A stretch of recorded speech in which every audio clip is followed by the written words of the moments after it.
Hi there, my Why Religion friends. Professor Anthony Sweat here from BYU's Department of Church History and Doctrine. Welcome to another episode of the Why Religion podcast. When I was a brand new return missionary, I went to work at a small company that framed and sold art prints for shops and office buildings. While I had a good relationship, I think, with most of my coworkers, I could tell that one of them in particular didn't take a liking to me, probably partly because of my return missionary zeal that I exuded. On one particular day, I was talking to him, and he suddenly turned the conversation toward the church, expressing some pretty hostile views towards the faith. What surprised me most wasn't that I was in a conversation with someone that had strong biases against the church. That wasn't very new to me. But something that he said was brand new to me that I had never heard before. As he was talking, he started to list all the reasons why he couldn't believe that Joseph Smith was a true prophet. And one of them, as best as I can remember, he said something like this: I just don't see how you can believe someone who talks to a white salamander in the woods is a prophet of God. You guys, I simply had no idea what he was talking about. I said something in return like, we don't think that Joseph Smith talked to a white salamander in the woods. Where on earth are you getting that from? I can't remember his exact response or mine, but today I do know where he got that story from. He got it from a man named Mark Hoffman.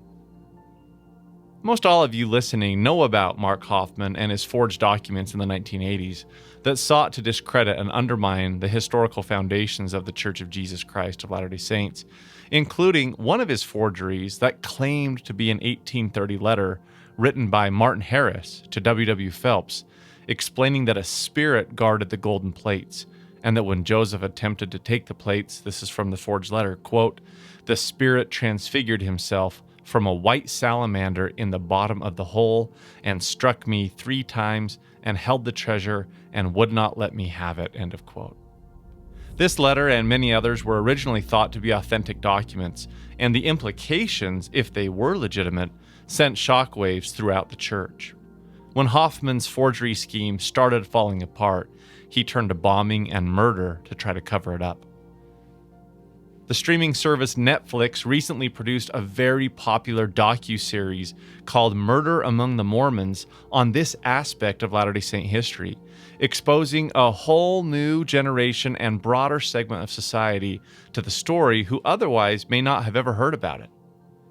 Professor J.B. Haws of BYU's Department of Church History, who specializes in Latter-day Saint history in the 20th century and its public perception in the press, published a response in BYU Studies to the Netflix docuseries. I teach a class here at BYU called The Modern Church, which is 20th century Latter-day Saint church history. And for years, when I've asked students, when we come to the 1980s period, I've asked how many have heard of Mark Hoffman. And I would guess a typical response is never more than 20% of the students had heard of Mark Hoffman. And that's one of the things I think is significant. That's changed. That's changed in the last couple of semesters because, in a large part, because of this docuseries. In today's episode, Professor Haws gets into this docuseries, Murder Among the Mormons, reviewing the history, but more importantly, talking about what aspects the series did well, what they may have missed or gotten wrong, some of the theological questions this history and series opens up, and why, 40 years later, it still matters today. This is Why Religion.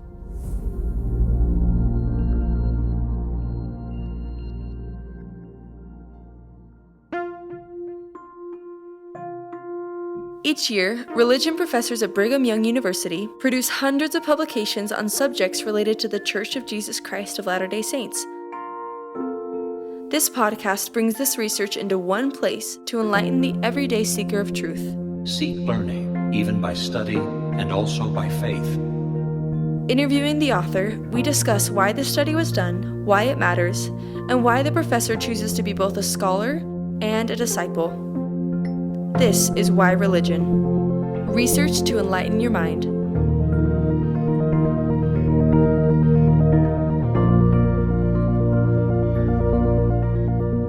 Recently, Professor J.B. Haws was interviewed by his church history and doctrine colleague, Casey Griffiths, about his BYU Studies article titled Murder Among the Mormons, Reflections on the docuseries and on its historical and theological implications.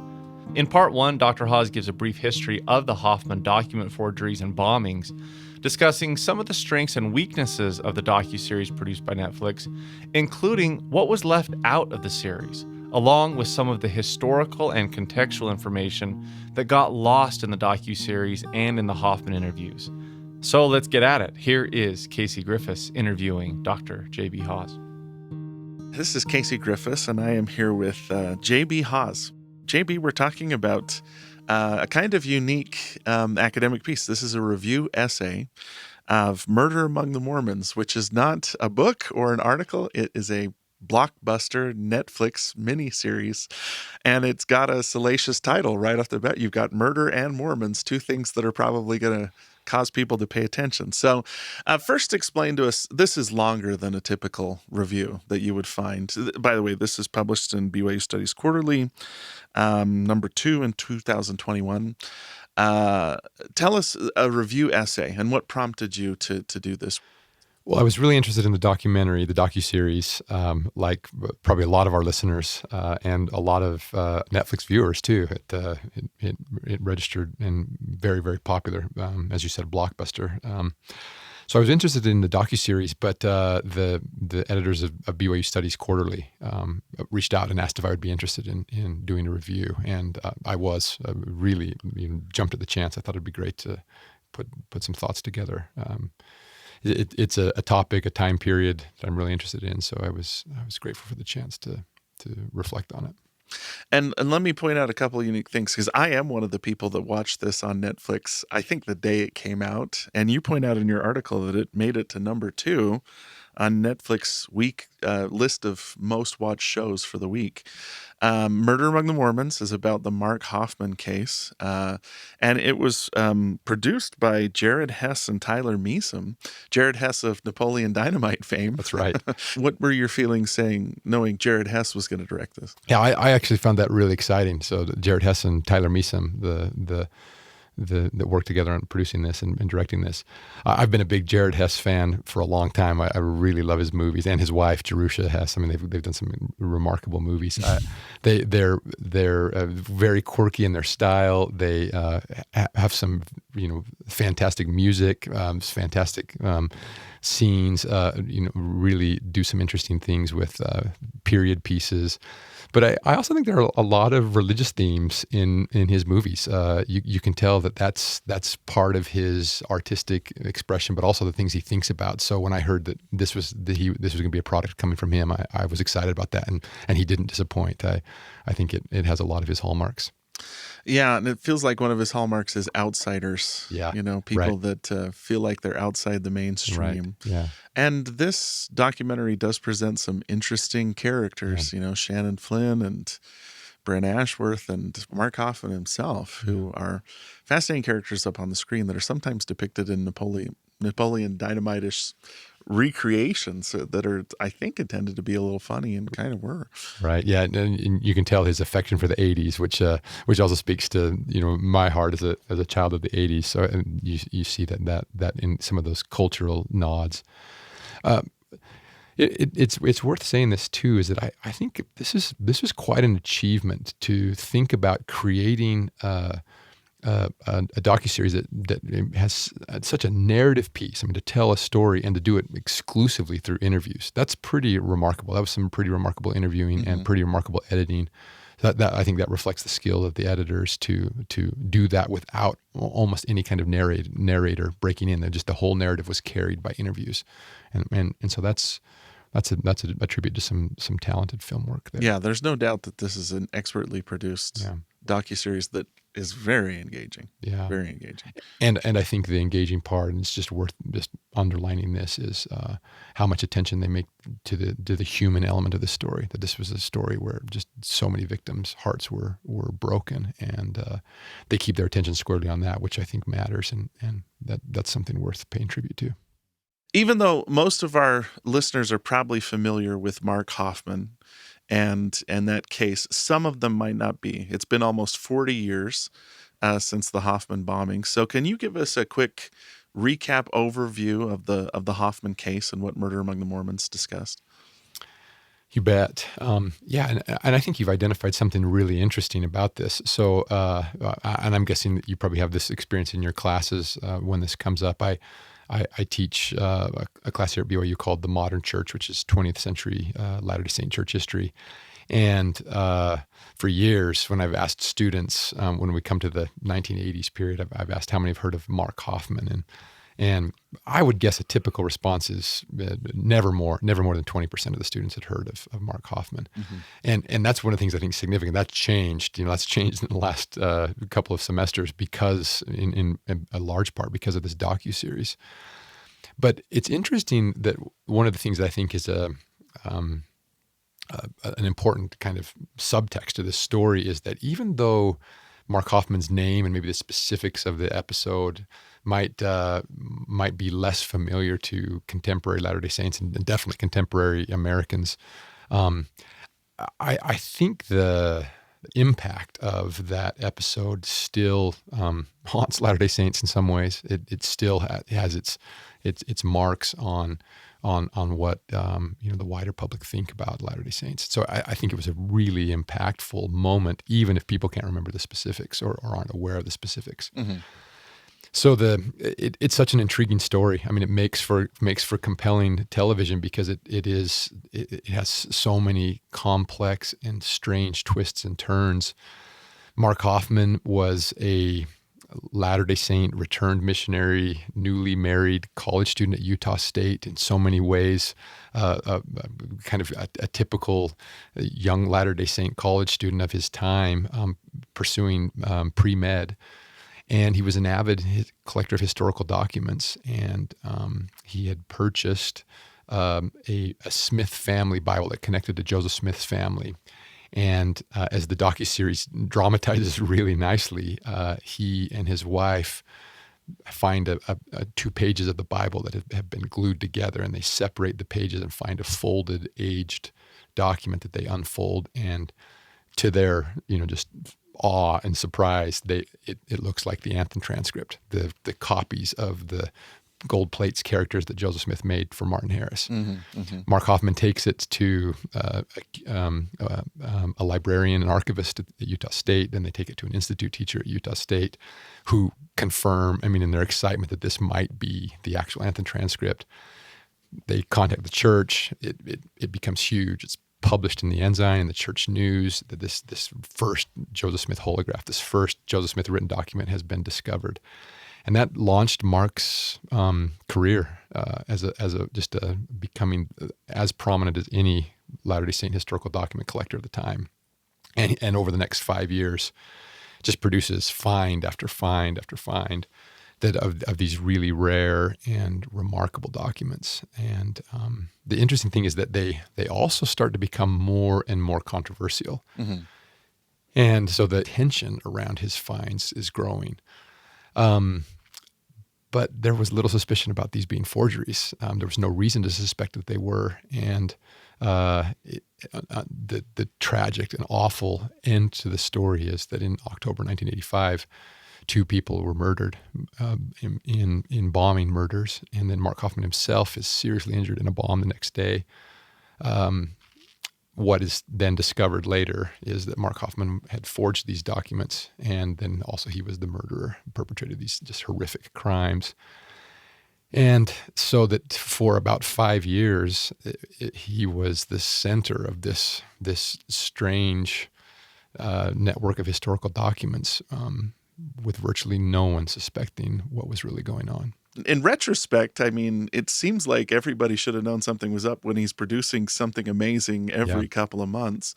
But you talk about how the environment at that time just was in this unique place between suspicion and trust that kind of always has surrounded Latter-day Saint history, this desire to be open, but to also kind of be a little bit defensive about our history when it comes down to it.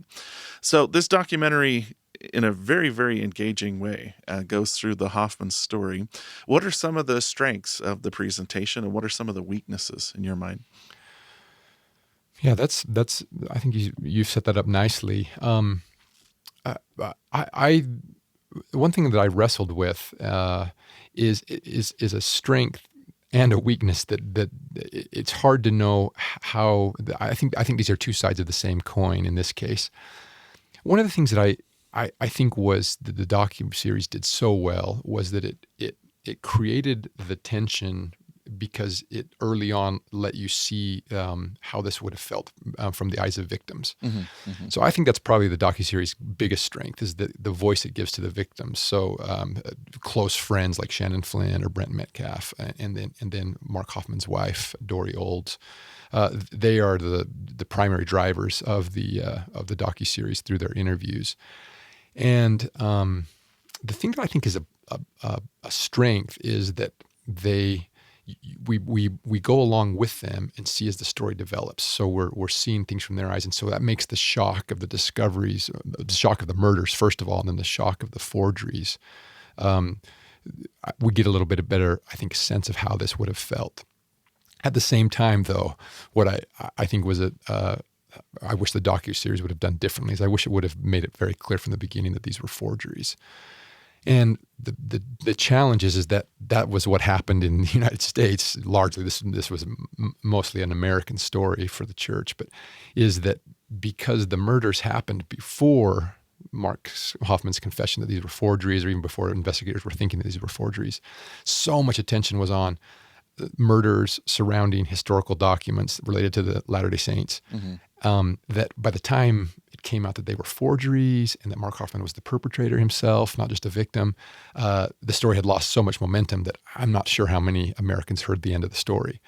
That's what worried me about the docuseries too, is that it could have missed viewers who clearly understood that these were forgeries. And if you only saw the first episode of the series, you would have missed that. So on the one hand, I like the fact that it allowed viewers to travel that journey with the victims, but I also worry that it could have perpetuated a misunderstanding if viewers didn't make it to the second episode and didn't make it to the understanding that these were forgeries. Dramatic tension is hard to set up, but I wish there could have been clearer from the beginning that these were forgeries. But I want to compliment and felt the power of moving along with the victims. So that's one of the weaknesses and one of the strengths. One of the things you pointed out was that obviously this was a 3-episode miniseries. There was a lot of the story that was left out. So what are some of those details that got left out of the documentary that you would want people to know about the story? My hope is that just how compelling and interesting the docuseries was, the story is, and also how tragic and just really heartbreaking so many elements of this are. My hope is that it prompts a lot of viewers to do additional reading. That's one thing that I really hope came out of this, was that it prompted some additional investigation. And I would say to all of our listeners, if you haven't done that, to do it. It's worth the effort. And so I hope, for example, it turned a lot of readers to Richard Turley's book, Victims. A fantastic book that I think, and Richard Turley was featured on the docuseries, which I really appreciated. A recently retired managing director and assistant church historian for the Church of Jesus Christ of Latter-day Saints. And he was hired as the managing director of the church history department right on the heels of this Mark Hoffman episode, just a few months after the bombing. And he was given remarkable access to write a really detailed history of the document dealings and the church's involvement. And that's the book Victims. So my hope is that it prompts a lot of investigation, and part of what I think was left out are the things that are detailed in that book. And I came to see, and I think a lot of reviewers came to see, that docuseries was not putting the church at center stage, and some complained about that. Some felt like that there could have been more done there. And so I think without much adjustment, that could have happened. I wish, for example, there would have been more clarity about how the church made some of the documents public very soon. like the Joseph Smith III blessing, or eventually the Salamander letter. It wasn't clear in the docuseries what the church did in terms of publicizing these documents. So that left an impression among some viewers and some reviewers that the church buried all of the documents. And that just isn't accurate. That the church made a number of them public after some authentication period and donated the Joseph Smith III blessing, or traded is a better way to say that, the Joseph Smith III blessing to the reorganized church. And so the church's actions, the church's openness would have been something that would have been better in the story. So that was a miss. And then I also think that it would be important to see, let me back up on this. I think another strength of the documentary was showing that the Smithsonian episode is kind of a counterpoint. This wasn't just a church document, a Latter-day Saint document. Right. The Oath of a Free Man. Hoffman had all kinds of forgeries. Right. That he was involved in. And I think that could have continued to be emphasized, the way that his documents were fooling everybody. That certainly came out, but the strength of that would have, I think there could have been more emphasis on that. At the time the documentary came out, I was actually working with Community of Christ, who still have the Mark Hoffman, Joseph Smith III blessing, which, just for our listeners, it's a forgery of a supposed blessing that Joseph Smith gave to Joseph Smith III, setting him apart as his successor in the presidency, which obviously has huge historical implications for us and for Community of Christ. I was a little bit miffed over this because the documentary does sort of imply that the church was putting these documents aside when that was published in the Ensign and publicly given to Community of Christ, and Community of Christ published a little pamphlet on it, and then President Gordon B. Hinckley gave a general conference address on the Joseph Smith III blessing, which that's about as public as we can get, that they were openly discussing these documents and their historical implications in a general conference of the church. That's the opposite of a cover-up in my mind. And yet maybe for viewing purposes, it's more engaging to act like this big organization was covering up when there was a large degree of transparency.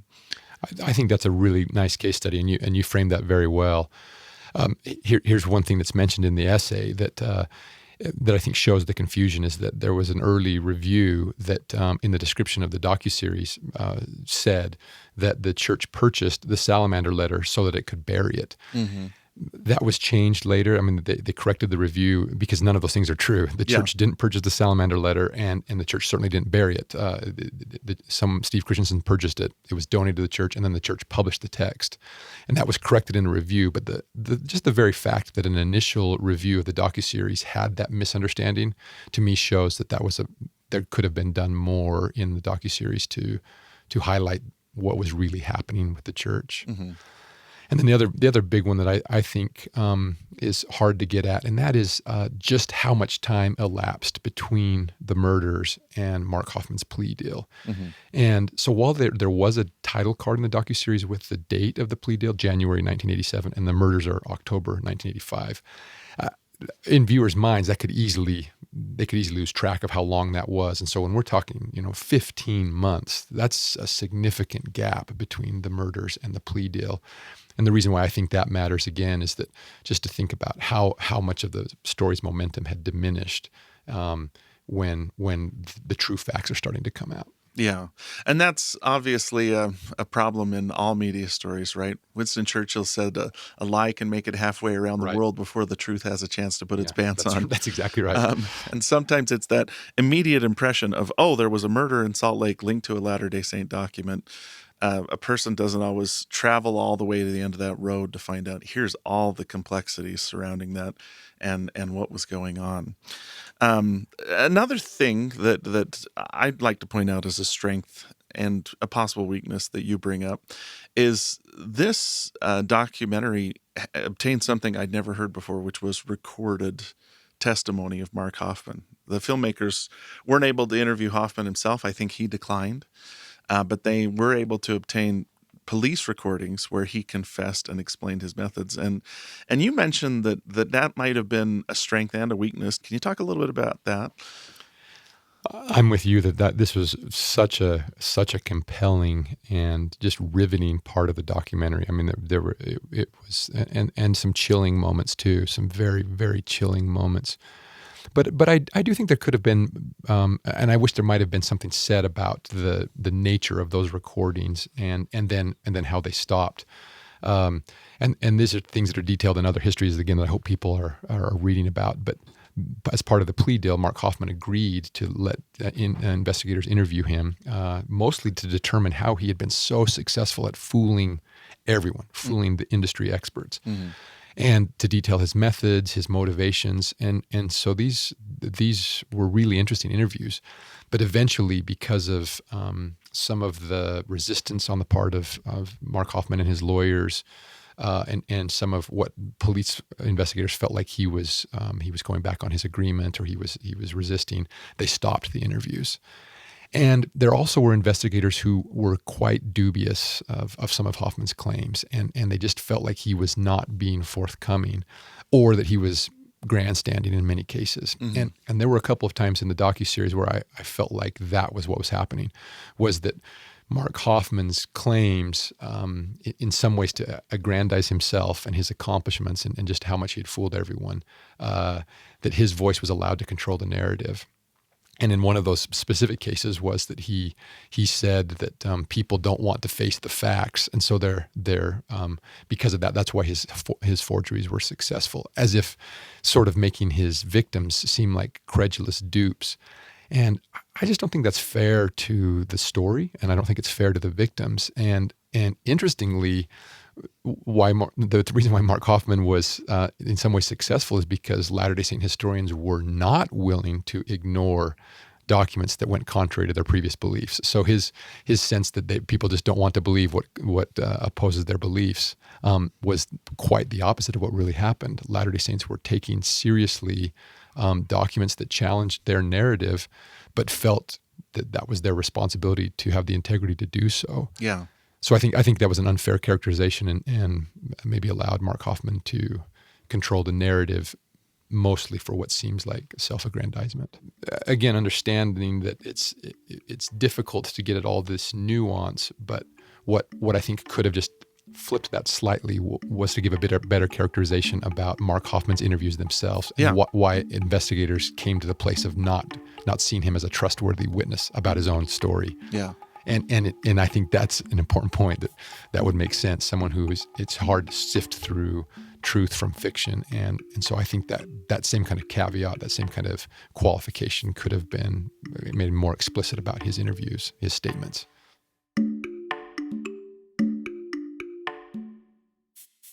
If you're interested in more peer-reviewed, high-quality gospel scholarship about Latter-day Saint history, doctrine, or practice, such as this publication, BYU's Religious Studies Center is a great place for you to check out.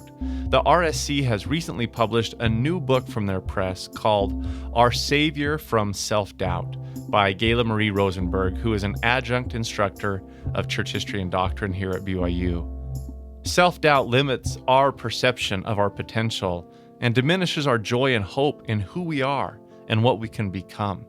When we don't feel good about ourselves, we have help. Jesus Christ saves us not only from our imperfections, but also from our imperfect understanding of ourselves. This book explores sources of self-doubt and the impact of positive psychology in changing our thought patterns. It emphasizes an often ignored dimension of the atonement of Jesus Christ. That is, specifically, how Christ helps us overcome self-doubt and unproductive thinking. Again, the book is called Our Savior from Self-Doubt by Gayla Marie Rosenberg. Check it out and pick it up at rsc.byu.edu.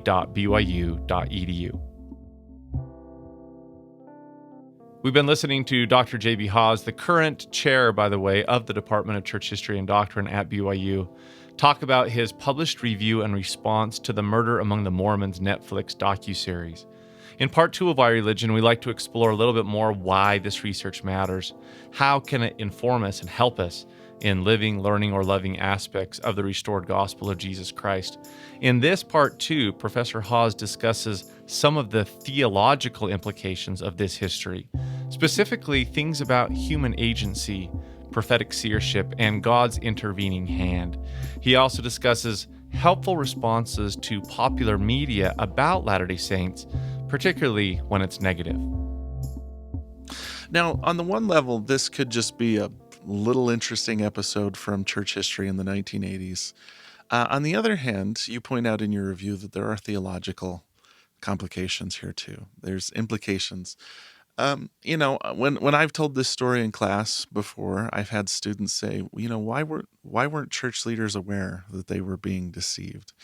Why didn't God reveal to them that Hoffman was not operating on the level? And you take a little bit of time in the article to maybe walk through some of those concerns that a person of faith could have by saying, hey, how can you deceive a prophet, seer, and revelator? And what's God's role in exposing these fabrications, these lies? Tell us a little bit about how you walked through this and some of the lessons you drew from this.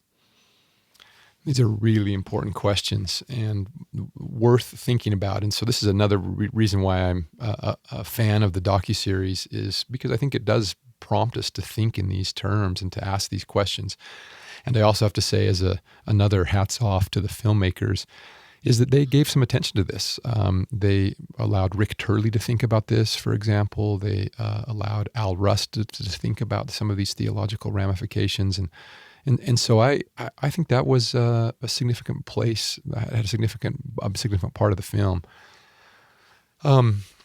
And what I really think this is it's a problem of evil question. And for Latter-day Saints, our answer, our bedrock answer, and the one that I find satisfying to my mind and my heart, well, again, recognizing that this is so hard when we are talking about the terrible tragedies, but agency really matters here. Mm-hmm. And that agency is so important to God that he is not a God of compulsion, and that he, even to the impact of people being impacted in hard, terrible ways, he allows people to use their agency. And so I find it to me, in some ways, that it reinforces how we should think about prophets and God's working with us and how he works with agency. I appreciate the fact that we have prophets who don't give a knee-jerk reaction to something they see that's controversial, troubling, but they say, we're going to investigate this. We're going to give it an honest shot. We're going to see what others say. We're not going to react too quickly. And I think that's one thread here. So I appreciate the fact that church leaders were open to this and said, we want to hear from experts. We want to use best tools to discern the truth here. When we think counterfactually, one thing that might be helpful is to say, how could this have been different? Mm-hmm. And this is sort of how Rick Turley does it in the film, is to say, would we want, or could we imagine how this would controvert God's plan if he stopped evil every time someone was trying to do evil? That would negate agency. A scriptural story that comes to my mind is Alma 14, mm-hmm. and the Alma and Amulek, and the way their hearts are just rent in Ammoniah as they watch believers being tortured and killed for their faith. And the Alma's response to it, Amulek, that the Lord allows agency, but with the faith that all things in the end will work together for the good of them that love God. And so those are some tough things. But I recognize how easy it is to think of these in terms of the abstract, but it's hard when we're talking about real lives and real people. Yeah, you point specifically to Richard Turley, who's interviewed in the third episode. And he's asked that question, what are the theological implications? You wrote, his response asks viewers to step back and consider what would be the consequence if God were to intervene and detect and stop all wickedness and conspiracy and deceit. The Latter-day Saint answer is that agency would be permanently compromised, and the whole plan of God would be thus frustrated. And it is interesting to think about, and these are questions that are not always easy to answer.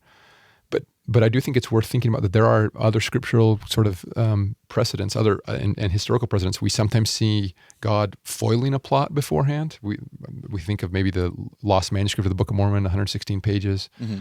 And then other times a plot is not foiled. The one I was thinking about is Joseph being sold into slavery by his brothers. And so sometimes God does intervene and sometimes he doesn't. And I think that comes back to our trust in him who sees the end from the beginning, that he can take agency and, as Elder Maxwell said, fold it into his unfolding plan, and all things can still work together for good. He could take a minus and turn it into a plus. Right, and right. I think if there's a silver lining to this episode, it's that we weren't as sophisticated in our historicity maybe as we needed to be before Mark Hoffman, where, generally if someone showed up at church headquarters with a document that they claimed was linked to the early history of the church or an object, we would just, hey, great, bring it in, everything. This episode made us a little bit more cautious. And I note when I read through a volume like the Joseph Smith Papers, the extensive provenance that's described with each document to say, this is where it came from, this is why we believe it's authentic, and this is why we included it in here. We've become a lot more cautious, and I think that that's sharpened our ability to tell our story because we developed skills as a people that otherwise we wouldn't have developed. Well said. I think you're right. And I have to tip my hat again to Rick Turley, who comes in right afterwards and leads the church history department for 3 decades and through a lot of these really important transitions. And so much so that it feels that we're in a much different place than we were in the 1980s as we approach our history and how we do our history. And I think also have confronted some of these tensions that as we sift through good sources and faulty sources, and to say, well, how can we make the most sense and be very open about these good sources. Mm-hmm. Now let me broaden the conversation a little bit from just this specific depiction to the fact that there appears to be kind of a Mormon moment happening again.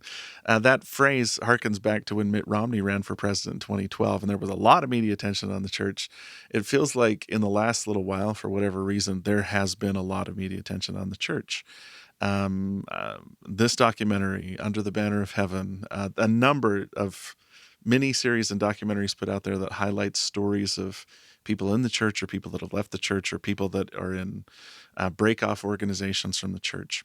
I want to point out a quote that you had in your review from Michael Polson, who is from the Boston Globe. That's a name we hear a little bit about now, too. Yeah. He was speaking at Utah Valley University in 2009. He said, "No other faith group is as quick to respond to newspaper coverage as the Church of Jesus Christ of Latter-day Saints." And he added, "Mormons are nicer when dealing with reporters since no one in public affairs for the church has sworn at me, which is a treat. But I also can't recall anyone who's hung up on me." So it can be difficult as a member of the church to sometimes I open up my news feed and I'm like, oh, there's another article about us. Is this positive or negative? And it feels like lately it's almost always been negative. You consume media probably more expertly than any person I know. What's your approach to media and friend or foe? How do we relate to them? Well, that's kind of you to say. Way too generous and not accurate. I know a lot of very sophisticated media watchers, and you're one of them too. So, this is a good question, and it's not easy. I think it's interesting to think about as Latter-day Saints why we feel the way that we feel, and as we talk to a lot of Latter-day Saints, I think we feel this way, and I think religious people in general are sensitized to the hope that our religion, something that is so deeply important to us, is treated well. I think it's just when something you care about, you want to see it treated well. So I think that's probably a religious response in general. I think Latter-day Saints have some unique things in our history that have made us really attuned to the impact that public perception can have on our practice and our day-to-day lives, and so that we probably have inherited some of those sensitivities.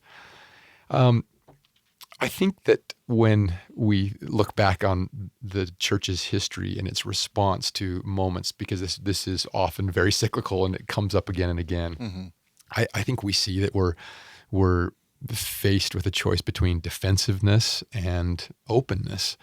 And those aren't always clear-cut choices, and that binary might be unfair or at least too stark in most cases. But I think we see a pattern that when we react with non-defensiveness, with openness, things generally go better. And that's what I would think I would say to bring to almost all of these media portrayals is to come in a spirit of non-defensiveness and to maybe even celebrate the fact that we're in the conversation, and to say, well, what can we do to make this a conversation rather than to shut off the conversation? Jana Reese recently published a nice article kind of dealing with this idea of what seems to be happening with this explosion of another Mormon moment in the media. And she pointed out that a lot of this is just trends that are happening in society generally. Docuseries are becoming very popular. Right. You know, the streaming services have made this new genre really popular. True crime is really popular. And also there's this interesting place about religious institutions in general. We're thinking through this as a society. So that probably all of that is spilling over into attention to Latter-day Saints. So maybe one story that's on my mind is James Talmage. When early in the 1900s, there was a threat of blackmail that some illicit photos had been taken of the Salt Lake Temple, inside the Salt Lake Temple, and that these photos were sent to church headquarters, and there was a blackmail threat that they would be published unless the church paid a fee. And James Talmage's response was, let's take better pictures, let's publish our own book, let's tell our own story. And I just love that House of the Lord story. So the book became House of the Lord. And I think that in some ways that can be sort of a microcosm of maybe how we can live our own lives. And maybe one other analogy, and it's the Nauvoo House analogy. I think it's interesting that when the saints are expelled from Missouri, that the revelation comes to Joseph Smith to build a Nauvoo House, a hotel. Instead of a place for strangers, right. The revelation actually instead of building barricades, instead of building sort of like a fortress, build a hotel. We want visitors to come, and so while I don't mean this in any way to be sort of just really glib or oblivious to how important it is to get the story straight. I think the more we can adopt a Nauvoo House mentality or a House of the Lord mentality, and to say that instead of reacting with defensiveness, to engage in conversation, that seems to go better.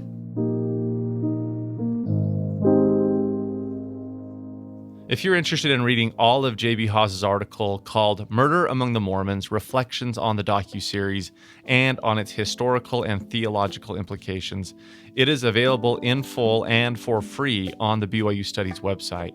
And we've included a link to that article on our website at yreligion.byu.edu. That's the letter yreligion.byu.edu. There, we've also given you a link to learn more about Professor J.B. Haws and his other research publications, as well as links to past Why Religion episodes and the professors with their publications. Professor Haws, by the way, has been on the podcast before, so if you've enjoyed his perspectives in this episode, I'd highly recommend you listen to his previous Why Religion podcast episode, number 41, called The Perception of the Church in the Press. Okay, we've arrived at our final segment, part 3, where we like to discuss things that are a little bit more personal with the professor. Since J.B. Haws has been on the podcast before, in this final part, he shares how he approaches his study and view of the church, particularly when it comes to how it is represented in the public sphere. Well, that leads us to maybe the last part of our conversation, which is to talk a little bit about you and your approach to the gospel. JB, you have this unique perspective where, like you said, you're very attuned to media and media depictions of the church. Sometimes it feels like we're swimming in a sea of hostility at times. How do you delve into that on a daily basis, but still stay strong in the gospel and even grow in the gospel from these experiences you've had? I'm struck by something you just said a little while ago, and that is the way we think about other people and our positionality, our assumptions about other people and their motives. And I think that matters. I really do think that matters. Is that do we think about people around us as generally good and basically good, and we want to approach life that way? And I think that's one of the things that I find most exciting about Latter-day Saint theology and cosmology, is because it sets up a universe like that. Mm-hmm. That we can be very optimistic about human nature and very optimistic about human potential and our origins and the spark of divinity that is with us and the light of Christ that every person has, and this really strong universalist tendency in Latter-day Saint thinking about God's plan, what he wants to do with all of us as his spirit children, his spirit brothers and sisters. And while there are so many things that would prompt us to see the world otherwise, I think when we remember that core Latter-day Saint tenet, the world looks different, and we can have a much better view of the world, and that can keep us afloat. I think a lot about Richard Bushman, and is such an important Latter-day Saint theologian and historian, and has been as important a voice with the media representing Latter-day Saint thinking as anyone in the last decade. Mm-hmm.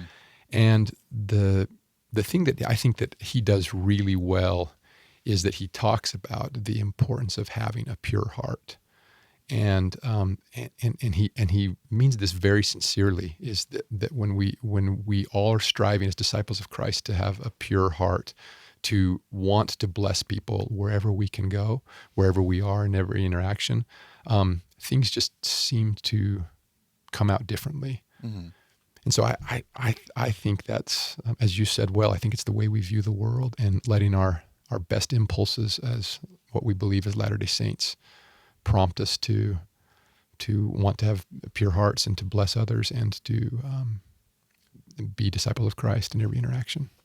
There's always going to be this tension in the gospel between fleeing from Babylon because the world is bad, and gathering to Zion because there's a lot of good that we need to bring into our midst. And when you said pure in heart, the first thing that flashed into my mind was Doctrine and Covenants 97:21. Zion is the pure in heart. Yeah, that's nice. That's a nice connection, cross-reference there, because this is something I think about a lot. I know we all do. Is what does it mean to, as followers of Jesus, to be in the world? You know, as he asks us to be in the world, but not of the world, but to be in the world. And I'll just say one last one that I think is worth thinking about is Richard Bushman published an essay in the Deseret News, and an op-ed in the Deseret News in 2017 called "Radiant Mormonism," Mm-hmm. and it's a beautiful reflection on this very topic. And the thing that I like about it is that his point is that we can make a difference in the world to the degree that we cultivate trust. And I really like to think about that commodity of trust and what we can do to be people in all of our interactions in our walks of life, to be trusted and to be trustworthy. Mm-hmm. And it's interesting because I think this docuseries brings up a lot of questions about trust and theological questions about trust, but it also, I think it's interesting to see where the church is today, 40 years later, and how we are showing trust and cultivating trust. And I think we can do more of that as people. Yeah, and I think you can have bad episodes, but overcome them. I was really touched that one of the chief voices in the documentary was Shannon Flynn, who was one of Hoffman's chief collaborators, and one of the people that was probably most fully deceived by him. Shannon Flynn passed away a couple months ago. But I noted in his obituary he was fully active in the church, engaged in the faith, and hadn't lost his belief in God or Jesus or the Church of Jesus Christ of Latter-day Saints, that he was able to overcome. And you even cite a really touching episode in here too, where someone talks about how their whole life, I think it was Rust. Yeah, Al Rust. Mm-hmm. Al Rust said that at a certain point he had to forgive what had happened, or it was going to continue to destroy and poison his life.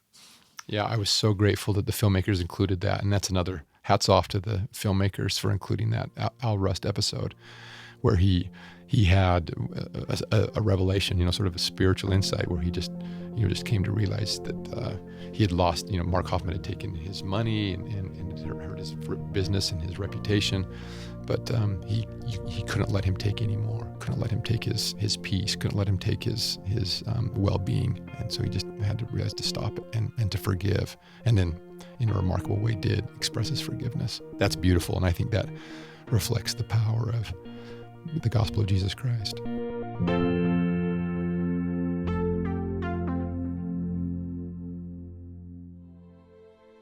Thank you for listening to Why Religion. This podcast is a production of religious education at Brigham Young University in Provo, Utah. My name is Anthony Sweat, the host and producer. The Why Religion podcast team also includes from BYU Religious Education Professors Brad Wilcox, Casey Griffiths, Ryan Sharp, and Hank Smith. Recording, mixing, and original music was done by BYU student Mitchell Bashford. Say hi, Mitchell. Hey, guys. Original music and scoring for Why Religion podcast was also created by the fabulous BYU student musicians Grant Cagle, Sam Clausen, Colette Jones, and Alistair Scheuermann. If you enjoy what you've heard, please like and subscribe to Why Religion on wherever you get your podcasts and leave us a rating. It really helps. And join us next time as we continue to bring the everyday Latter-day Saint fascinating gospel studies done by Brigham Young University religion professors to enlighten your mind and strengthen your faith.